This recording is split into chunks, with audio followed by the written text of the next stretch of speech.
And welcome back to EDH Deck Building. I am your host, Demo, and this is Brewing with Underwhelming Commanders, Episode 8. And starting out this week with Tetzimoc Primal Death. And this is a commander that I knew I would be doing on this series at some point, because it's definitely an interesting build around. 4 black Elder Dinosaur, 6/6, has Death Touch, and has a very unique ability of pay 1 black, reveal Tetzimoc Primal Death from your hand, put a prey counter on target creature, activate only during your turn. And when Tetzimoc Primal Death enters the battlefield, destroy each creature your opponents control with a prey counter on it. So obviously, as a commander, there's some complications here. That ability of revealing it from your hand, obviously it's got to be in your hand. And we really need to be doing that. You know, paying 6 mana for a 6/6 with Death Touch is not very fantastic. It's also really boring, right? We want to make this an interesting deck. So in order to do so, we need to use that ability. And so we got to get it into our hand. And if you're in a mono black deck, your options are, of course, Command Beacon and also Netherborn Altar. Command Beacon, of course, you can just sacrifice to put your commander directly into your hand, and Netherborn Altar, this one's even better because it's repeatable. So we can tap, put a soul counter on Netherborn Altar, put your commander into your hand from the command zone. Then you lose 3 life for each soul counter on Netherborn Altar. So if our commander ends up in the command zone at a later date, we can use this again, which is good. Luckily for us, we're in black here, right? This is a mono black deck, so we all know black has all the best tutors. So getting these pieces shouldn't be that difficult. I mean, to be quite honest, this deck is going to be a lot easier to play the more tutors you put in it. I know people don't love when you're casting a whole bunch of tutors in a casual commander game, but you know, if someone has this as their commander, I'm not going to have an issue with it. If they cast a demonic tutor and go get their Netherborn Altar, I'm not going to really have an issue with that at all, because they already have a hard enough time as it is with what their commander's doing. However, there are a few other ways we can go about this, right? We can just cast our commander and put it into play and then return it to our hand. So a Sanctum of Eternity or an Erratic Portal, either of those will work. It's a little bit slower. Ideally, I would want to put my commander in my hand from the command zone. Then I can start using that ability right away, rather than, you know, I got to wait till maybe turn 5 or 6, cast my commander, then return it to my hand, but it definitely is an option. But ideally, I think in this deck, once you get that Tetzimoc either onto the battlefield or in your hand, you never want it going back in the command zone. So you either bounce it back to your hand or you let it go to the graveyard. And if it goes to the graveyard, you can use Phyrexian Reclamation or Haunted Crossroads. Both of those work fantastic, where we can just repeatedly get our commander back into our hand. Phyrexian Reclamation, we're going to pay 1 and a black and pay 2 life to put our commander from the graveyard back to our hand. That's probably the best option. But Haunted Crossroads is 2 and a black enchantment, and you can just pay 1 black and put a creature from your graveyard on top of your library, so that essentially we can just draw it the next turn. We also probably want to sacrifice our commander from time to time. Like, I think what we're going to want to do here is we have our commander in our hand. We can put a bunch of prey counters on all the creatures in play. We can cast it, destroy all those creatures.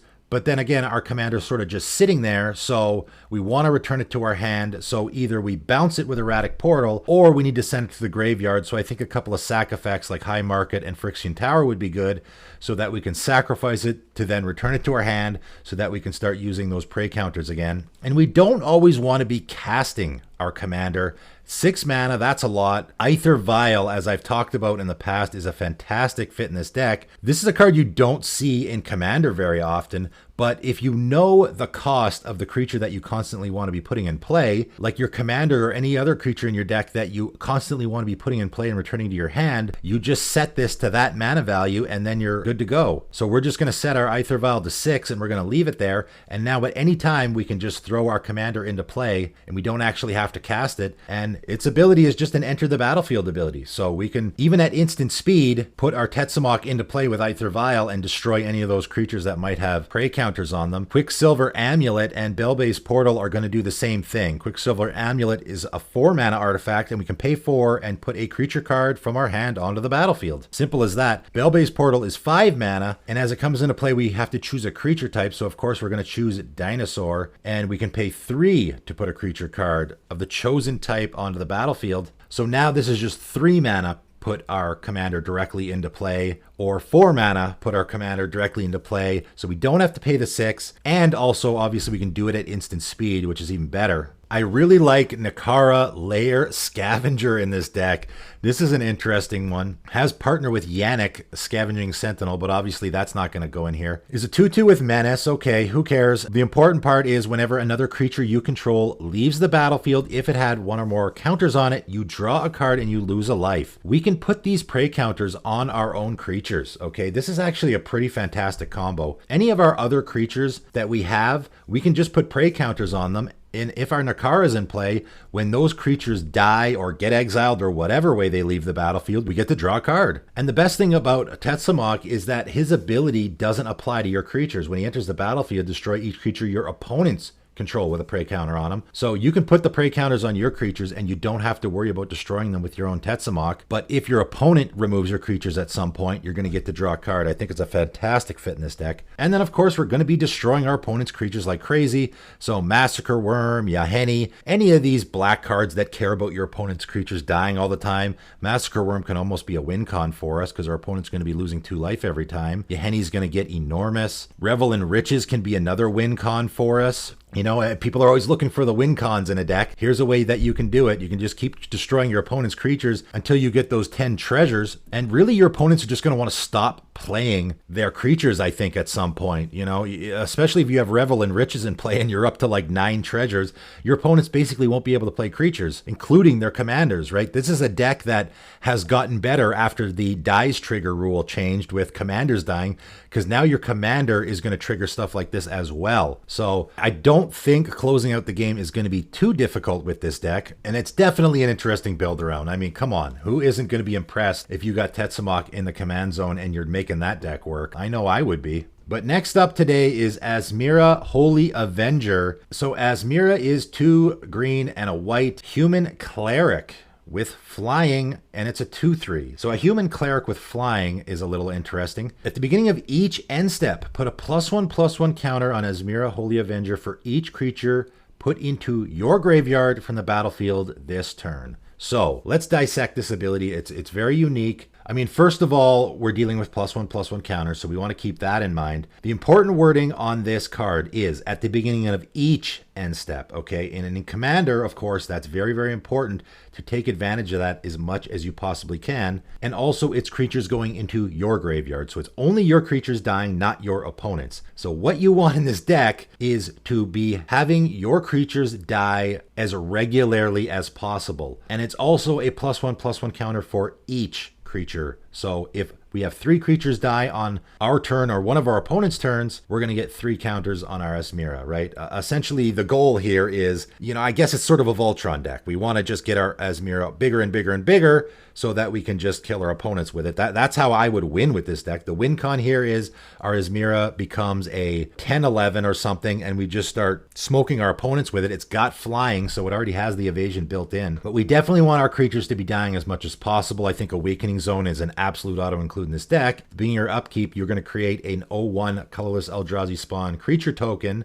with sacrifice this creature, add 1 colorless. I mean, this is just a great card in any commander game, but having those tokens that we can sacrifice at any time, I mean, even if we don't have to use the mana, we can just sacrifice this at any time, and at the end step, we get a +1/+1 counter. You're going to want as many creatures, though, with sacrifice abilities as you can. Sakura Tribe Elder, obviously, Caustic Caterpillar. These are both going to be fantastic in the deck. We're going to use their effects, and then the added bonus is we get those counters. Dawn Treader Elk is sort of the poor man's Sakura Tribe Elder, and Thrashing Brontodon is sort of the poor man's Caustic Caterpillar, or maybe just the more expensive versions. So maybe it's not the poor man's version, maybe it's the rich man's version. I don't know. Anyway, creatures that want to be sacrificing themselves, right? And we're going to get some effects out of them. What are particularly good in this deck, though, Safi, Eric's Daughter, and Salvager of Ruin are both really good because now we can get extra sacrifice effects. I sacrifice my Safi, Eric's Daughter, targeting, say, my Sakura Tribe Elder. I sack my Sakura Tribe Elder, it comes back into play, then I can sacrifice it again, get another land. So now I've gotten 2 lands into play, and I've gotten 3 dies triggers for my Asmira. So that's 3 counters it's going to get. Salvager of Ruin, similar thing. 3 mana construct, 2/1, and I can sacrifice it and choose target permanent card in my graveyard that was put there from the battlefield this turn and return it to my hand. So now I can sacrifice that Sakura Tribe Elder. I get the dice trigger, I get the land,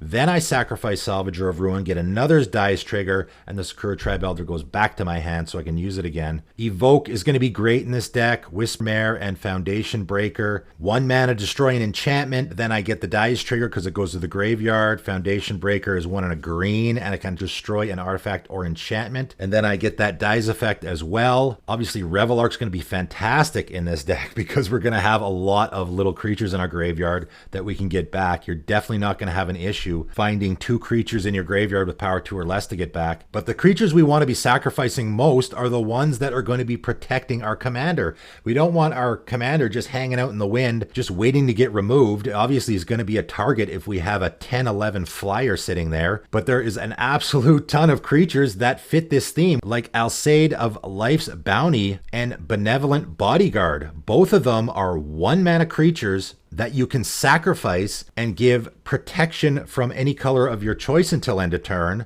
So that's going to be great at protecting our commander. We also have Selfless Savior and Resolute Watchdog, 2 little puppies that want to be protecting our commander vehemently. They both, again, only cost 1 mana and are going to give our commander indestructible until end of turn. So it's win-win for us. We have a creature that's going to be sacrificing, going to the graveyard, protecting our commander, and then also adding counters on it on top of that. So great fits in the deck. There's just a ton of creatures that can fit in this theme. And then because we're putting +1/+1 counters on our commander, Pride Malkin and Together Forever, our commander already does have flying, so it does have evasion, but why not give it trample as well? Pride Malkin enters the battlefield and puts a counter on a creature, so we can just put that on our commander, add it on to the rest, and each creature we control with a +1/+1 counter on it has trample, so that's a nice added bonus. Together Forever, I just think goes in so many decks now. Just a white and a white enchantment. When Together Forever enters the battlefield, support 2, so again, we can just add more counters onto our commander,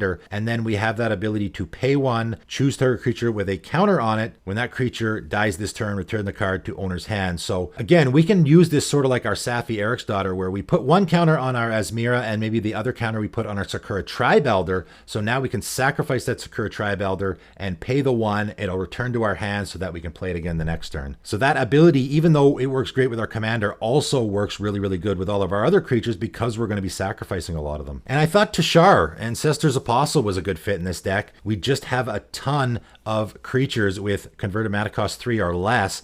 So anytime we cast a historic spell, whether it be an artifact or a legendary creature, we can now get one out of our graveyard. So I just think that's great value in the deck. So that is Asmira Holy Avenger, and man, I think that's a really fun and interesting deck. Definitely a lot of neat things you can be doing there, and I really like, again, it's a very much a value deck. It's sort of really up my alley with sacking of creatures, getting them back, getting value out of them. I really like that kind of stuff, and then the added bonus of I'm putting counters on my commander. And again, I think you're just going to close out the game with your giant flying commander and one-shot your opponents with it. And coming in at number 1 by a very narrow margin is Olivia, Mobilized for War. And I'm actually going to show you guys the pie chart here of how this all broke down, because this was a really close one. Usually when I do these polls, you know, it's sort of, there's a few commanders that don't really get any votes at all, and there's a couple more that win by quite a wide margin. This one was very evenly distributed, as you can tell from this chart, and especially at the top. You know, Olivia beat out Asmira by only a couple of votes. I think it was 2 or 3 votes maybe. So it was a really close shave. And again, I gotta say, really surprised by this one. When I made this poll, I definitely did not think Olivia was going to come out on top. So 1, a red and a black Rakdos commander, 3/3 Vampire Knight, has flying. Whenever another creature enters the battlefield under your control, you may discard a card. If you do, put a +1/+1 counter on that creature. It gains haste until end of turn,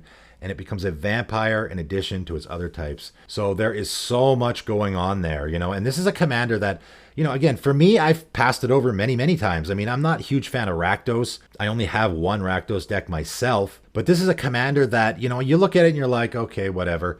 And once you actually get into it and all the different things it's doing, it really is a very interesting build around. I mean, first of all, you're discarding cards. So now you're in a discard theme. So there's that part you can build around. You're putting +1/+1 counters on your creatures and giving them haste, so you can build around that as well. Also, you're turning them into vampires. So now you're in a vampire theme here. And really the easiest part about putting this deck together was the fact that there already is a whole bunch of red and black cards that are vampires that are caring about discarding. I mean, obviously Madness cards are going to work great in this deck, so Angie's Ravager and Bloodhull Priest are going to be fantastic fits. They're already vampires. They have Madness, so now we can discard them to Olivia's effect, get him into play cheaper, and the creature that we just cast also gets a +1/+1 counter and haste and is a vampire in addition to its other types. So we're doing a little bit of a vampire tribal theme here. You know, there's just so many cards that already fit, like Angie Falconwrath, for example. That's a vampire, has that discard and draw. We're going to have lots of Madness cards in here, so that helps as well. Falconwrath Gorger, 1 red mana, Vampire Berserker 2/1. Each vampire creature card you own that isn't on the battlefield has Madness. The Madness cost is equal to its mana cost. So again, it's already a vampire. It's already fitting the theme of what we're doing. Threw a couple more vampire tribal cards in here, like Bloodline Keeper and Cordial Vampire. I thought they were great fits. Bloodline Keeper, we can just tap to make 2/2 black vampire creature tokens with flying. And then we can pay 1 black if we have 5 or more vampires in play. And it's going to give +2/+2 to our whole team. Remember, our vampires that we already have, plus any other creature that isn't a vampire in our deck, we can put the +1/+1 counter on it with our commander and make it into a vampire. So it's going to get that bonus as well. And Cordial Vampire, same thing. It's a black and a black 1/1 vampire. And when Cordial Vampire or another creature dies, put a +1/+1 counter on each vampire you control. That's any creature, even our opponent's creatures. And then I threw Malakir Bloodwitch in here as well. 3 black vampire shaman 4/4 has flying and protection from white, and when it enters the battlefield, each opponent loses life equal to the number of vampires you control, and you gain life equal to the life lost this way. So this is essentially the Gary for vampires. Then I got, of course, some of my favorite Madness cards like Big Game Hunter and Dark Withering. We're going to be discarding with our commander anyway, so why not take advantage of it, obviously. Big Game Hunter is just 1 black mana, I destroy a creature with power 4 or greater, and Dark Withering is just 1 black mana, I destroy a non-black creature. So those are going to be great fits. Terminal Agony and Murderous Compulsion. Also, killing creatures is not going to be an issue in this deck. Terminal Agony, we can just Madness it for black and a red and destroy target creature, so basically turns into a Terminate. And Murderous Compulsion, we can pay 1 and a black and destroy target tapped creature. And let's take advantage of the fact that we are discarding all the time with Bone Miser or Archfiend of Ifnir. Bone Miser is going to give us all kinds of bonuses, 2/2 black zombies. If we discard a land, we can get 2 black mana out of it. If we discard a non-creature, non-land card, we get the draw card. I think that's probably the one we're going to be doing the most, is discarding those non-creature, non-land cards. So every time we do that, we get the draw card. Archfiend of Ifnir is just going to put a -1/-1 counter on every single creature our opponents control every time we discard. I think that's pretty fantastic. Also got Surly Badgersaur, of course, and Faith of the Devoted. Again, Surly Badgersaur is just going to give us all kinds of fantastic effects depending on which card we are discarding. And Faith of the Devoted, every time we cycle or discard a card, we can pay 1. And if we do, each opponent loses 2 life and we gain 2 life.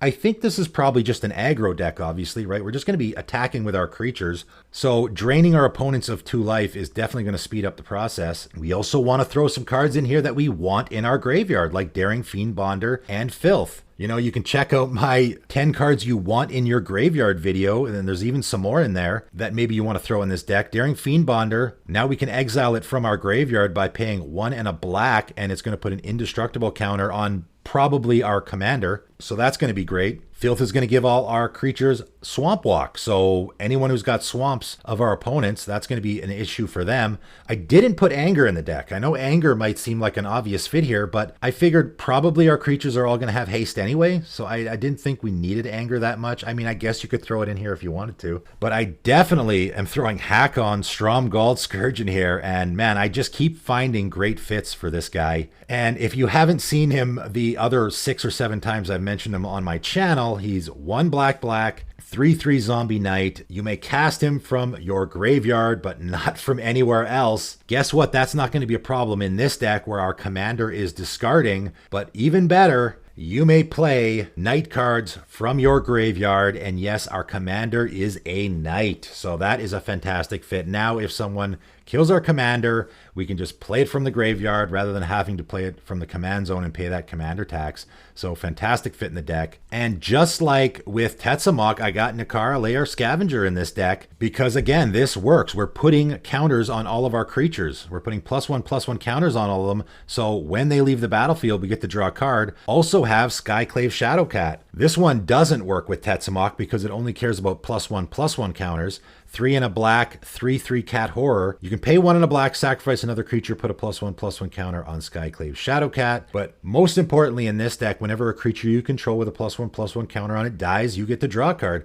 I really like this. You know, in a deck where you have sort of an aggro theme and we have lots of creatures, you know, there's 34 creatures in this deck. A board wipe can be a real blowout for us. So at least this way, if we have Nakara or Skyclave Shadowcat in play, we get to refill our hand. So we're not going to completely run out of gas that way. Also have Tenured Inkcaster, 4 and a black, Vampire Warlock 2/2. When it enters the battlefield, put a +1/+1 counter on target creature, so that can be including itself. And whenever a creature you control with a +1/+1 counter on it attacks, each opponent loses 1 life and you gain 1 life. So again, that's probably going to be almost all of our creatures. Whenever they attack, we're going to be draining our opponents. And man, does Persist work really good with this ability. So I got Murderous Redcap and Puppeteer Click in this deck. Not sure if anyone's ever thought of this before, but Olivia's ability is when another creature enters the battlefield under your control. This is not cast. It can enter the battlefield from anywhere. Now, obviously, there's no way to go infinite with this because we constantly have to be discarding cards, but our Murderous Redcap dies, comes back into play, and we can choose to discard a card to put a +1/+1 counter on it. And then, of course, the -1/-1 counter gets from Persist and the +1/+1 cancel each other out.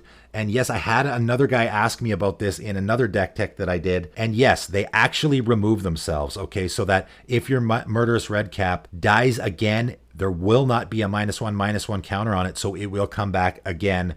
Same with your Puppeteer Click. It also has Persist, so when it dies, when it enters the battlefield, it's going to come back into play with that -1/-1 counter on it. And if you want, you can choose to discard a card and basically cancel out that -1/-1 counter so you can do it again. A few other things we're doing in the deck. Azra Oddsmaker is a perfect fit in this deck. 1 black and a red. Azra Warrior, 3/3. At the beginning of combat on your turn, you may discard a card. So already we're in the discards theme, so that works fantastically. If you do, choose a creature. When that creature deals combat damage to a player this turn, you draw 2 cards. So again, we're giving our creatures haste. And this is something that I actually didn't even really tackle in this deck at all, is the fact that we're giving a lot of our creatures haste.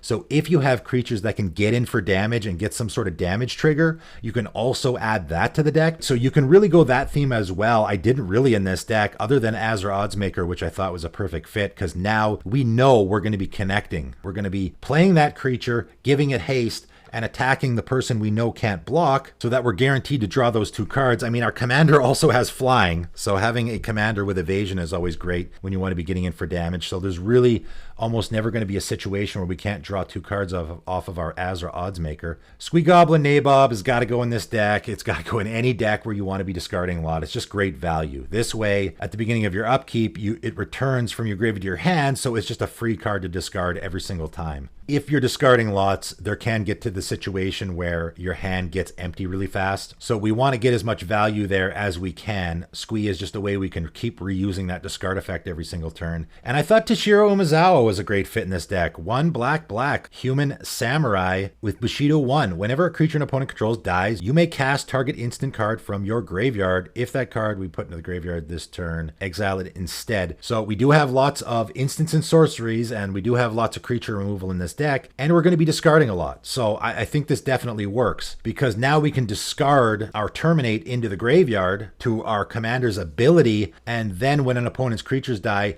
we can then cast it from our graveyard. So we're not losing that value there. So now if you have a decision where, okay, I really want to keep that Terminate in my hand, but I also want to use my commander's ability, now it's going to make it a little bit easier decision because you can discard it and then reuse it later. So that I think is a great fit in the deck. Really interesting commander, actually. Again, another commander that I sort of just glazed over and never really paid any attention to. Probably mostly because it's Rakdos, and that's not really my favorite color combination. Probably actually it's my least favorite color combination. But man, there's so much stuff going on there that there's a lot of different directions you can go, right? You can go with the I'm discarding theme, obviously. You can take advantage of the fact that you're putting counters on your creatures. You can take advantage of the fact that you're giving your creatures haste. And obviously the fact that you're turning your whole team into vampires is going to be advantageous for you as well. So really interesting deck. And as usual, the deck list for the Olivia Mobilized for War is in the description below. And just to reiterate, you know, for anyone who's sort of newer to this series, I've had a few people ask me lately for deck lists for the number 3 and the number 2 commander. I don't do deck lists for those ones. I only do the deck list for the number 1 voted commander. The first 2, I just sort of do a rundown, with the exception of the couple of times that I actually ended up making a deck list, because sometimes I get a little overzealous. But typically the number 2 and 3 commanders, I just give a quick rundown of what I would do with the deck and the directions you can go with it. And really at the end of the day, all you have to do, you take the ideas that I give you and then you add, you know, the ramp and the mana rocks and the removal and whatever you would normally play. And that's like 90% of the deck already, I think. But for the Olivia deck, the deck list is actually in the description below. And of course, the poll is in the description below as well. So make sure you go vote so we can see what's going to be in the next Underwhelming Commanders video. And make sure you drop a line and comment on which commanders you want to see on the next poll. And if you really like what I'm doing here on my channel, I have a Patreon and I do a lot of deck techs on my Patreon. I do my patron deck techs there. I do my deck doctor videos there as well. For anyone who that has watched my Deck Doctor video on my channel, I thought that was a better venue to do it, was on my Patreon. I actually take my patrons' deck lists, I look them over in real time and talk about the adjustments that I would make and what I would do. So if you're interested in anything like that, or if you just want to support the channel, I have a Patreon. That link is in the description below as well. But that is it for today, and thanks for tuning in.